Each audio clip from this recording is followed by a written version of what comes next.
నేను వంశీ వివాదాస్పదమైన వ్యక్తి, ఆయన మీద వివాదాలు అనేకం ఉన్నాయనేది ఓపెన్ డిబేట్. అది పెద్ద ఇష్యూ కాదు. పైగా చాలా కాలం జైల్లో ఉండొచ్చారు అనేక కారణాలతో, కిడ్నాప్ కేసులు కావచ్చు, ఇతర కేసులు.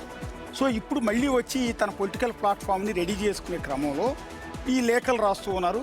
ప్రధానంగా చంద్రబాబు నాయుడుకి వరుసగా పోలవరం వాటర్కి సంబంధించి, ఇతర అంశాలకు సంబంధించి, తన కాన్స్టిట్యున్సీకి సంబంధించి లేఖలు రాస్తున్నారు. ఈ లేఖలపైన అనేక రకాల అనుమానాలు వస్తున్నాయి. అయితే తెలుగుదేశం పార్టీలో చేరటానికే లేఖలు రాస్తున్నారంటే అది అబద్ధం. బహుశా ఒకవేళ ఈయన వస్తానన్నా కూడా తల్లకిందులుగా తపస్సు చేసినా కూడా 1000% ఇక్కడ ఇంత కాన్ఫిడెంట్గా చెప్పగలం. ఎందుకంటే తెలుగుదేశం పార్టీ నేతలు ఎట్టి పరిస్థితుల్లో కూడా వల్లభనేని వంశీని ఆ పార్టీలోకి చేర్చుకునే అవకాశం లేదు.